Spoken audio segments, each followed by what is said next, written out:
Allez-y, vous pouvez poser votre question. Alors, je voulais savoir pourquoi les hommes musulmans en islam n'ont... Votre nom, s'il vous plaît? Votre nom et quelle est votre classe? Merci. Je suis étudiante de matrique et je m'appelle Hamna Habib. Donc, ma question était pourquoi les hommes en islam n'ont pas le droit à une seule femme et pourquoi les femmes sont considérées comme inférieures. Car dans le Coran, il serait dit que la femme... Désolé, je ne comprends pas votre question. Pouvez-vous la poser plus lentement et plus fort? Plus lentement? Pourquoi les hommes en islam n'ont-ils pas le droit à une seule femme? Et pourquoi les femmes en islam sont-elles inférieures, comme pour le témoignage, où 2 femmes valent un homme? Pourquoi cela? Désolé, une seule question par personne. Vous choisissez la première question ou la deuxième? La première, s'il vous plaît. La première. La sœur a posé la question afin de savoir pourquoi dans la religion islamique, il est permis aux hommes d'avoir plus d'une épouse. C'était bien ça la question, n'est-ce pas? Oui, s'il vous plaît. Si vous lisez les livres des autres religions connues, que ce soit la Bible, le Veda, la Gita ou le Talmud, dans aucun livre religieux, il est écrit que vous ne devez vous marier qu'à une seule femme, sauf dans le Coran. En dehors du Coran, si vous lisez n'importe quel autre livre religieux, que ce soit la Bible, le Veda, la Bhagavad Gita, les Upanishads ou le Talmud, il n'est écrit nulle part qu'il est possible d'avoir une seule femme, sauf dans le Coran. Par contre, dans le Coran, il est écrit dans la sourate An-Nisa, verset numéro 3, qu'il est dit que vous pouvez épouser les femmes de votre choix, 2, 3 ou 4. Mais si vous ne pouvez pas être juste avec toutes vos femmes, vous ne devez épouser qu'une seule femme. Alors cette phrase, « épouser qu'une seule femme » n'existe que dans le Coran et n'est dans aucun autre livre religieux. Les gens pensent que dans la Bible, c'est aussi écrit. J'ai lu la Bible, où est-ce écrit? Dans la Bhagavad Gita, où est-ce écrit? Ce sont des lois faites par les hommes. En Inde, dans le Marriage Act, le Hindu Marriage Act de 1954, il est écrit que vous pouvez avoir un seul mariage. C'est ce que dit aussi l'Église. Mais montrez-le-moi dans la Bible. J'ai lu la Bible plusieurs fois. Où est-il écrit que vous ne pouvez épouser qu'une seule femme?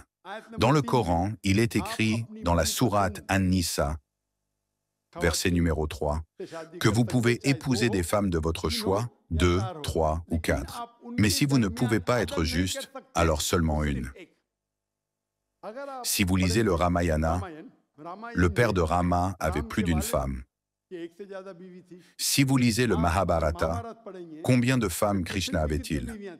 4, 8, 10, 16 108 épouses.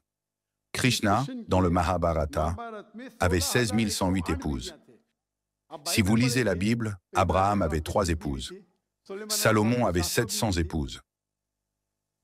Maintenant, vous pourriez donc me demander, alors pourquoi l'islam autorise la polygynie? En général, si vous regardez les naissances d'hommes et de femmes, elles sont approximativement les mêmes. Mais la science médicale d'aujourd'hui dit que le genre féminin ont bien plus de force pour combattre les germes et les maladies par rapport aux garçons. Je suis médecin, je sais ce que je dis. C'est pourquoi, si vous regardez, la mortalité infantile est plus élevée chez les garçons que chez les filles. Donc si vous regardez la moyenne, à 15 ans, 20 ans, 30 ans, il y a plus de filles que de garçons. En général, les hommes meurent beaucoup plus à cause du tabac, de l'alcool. Beaucoup d'hommes meurent en buvant de l'alcool ou en fumant. Quand il y a des guerres, qui meurt le plus? Les garçons, les hommes. Récemment, pendant une guerre, plus de femmes sont mortes. Où ça? Celle de Gaza, en Palestine. Parce que ce n'était en réalité pas une guerre, c'est un génocide. 2 tiers. Israël a délibérément tué des femmes et des enfants. Mais généralement, dans les guerres, les hommes meurent plus que les femmes. Aujourd'hui, si vous regardez, par exemple, aux États-Unis, il y a plus de 4,2 millions de femmes de plus que d'hommes. En Russie, il y a plus de 10 millions de femmes de plus. En Allemagne, il y a des centaines de milliers de femmes de plus que d'hommes. Donc si vous regardez dans le monde, le nombre de femmes est supérieur à celui des hommes. Supposons que j'accepte votre point de vue selon lequel un homme devrait épouser une seule femme. Si chaque homme aux États-Unis épousait une femme, il y aurait encore 4,2 millions de femmes qui ne trouveraient pas d'homme pour se marier. Il y aurait encore 4,2 millions de femmes sans mari. 4 millions. Vous devez y penser dans votre raisonnement. Si une femme, chaque homme épouse une femme, alors 42 millions. S'il vous plaît, 42 millions de femmes ne trouveront pas d'homme pour se marier. Que vont-elles faire? Il y a deux options. Soit la première option est qu'elle épouse un homme qui a déjà une femme, un homme déjà marié, ou alors elle devient une femme de rue. Un terme dur, un terme très dur. Je le dis dans mes conférences anglaises. Propriété publique. Les gens s'en offusquent, mais même moi, je n'ai pas de meilleur mot que celui-ci. Donc maintenant, si vous demandez à n'importe quelle femme respectable, si vous ne trouvez aucun homme sans une femme à ses côtés pour vous marier, et que vous avez deux options, soit épouser un homme qui est déjà marié, ou bien alors la seconde option est d'être une femme de rue, une propriété publique. Normalement, toute femme respectable dirait qu'elle préfère la première option. Et il y a encore plusieurs raisons profondes, spirituelles et sociales en islam pour lesquelles l'islam permet à un homme d'épouser plus d'une femme. Par exemple, il est possible que sa femme ne puisse pas avoir d'enfant. Vous choisirez quoi?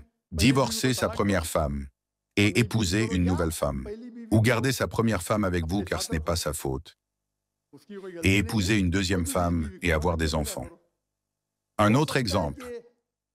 Il est possible que votre femme a une si grande maladie qu'ils ne puissent pas se satisfaire dans leur couple. Alors vous faites quoi? Vous la divorcez comme une vieille chaussette? Ou vous la gardez comme femme et vous épousez une seconde femme, tout en donnant le même amour, les mêmes droits et la même justice avec les deux? Il y a donc plusieurs raisons en islam, c'est pourquoi l'islam permet à un homme d'épouser plus d'une femme. J'ai un discours dont le sujet est « Les droits des femmes en islam ».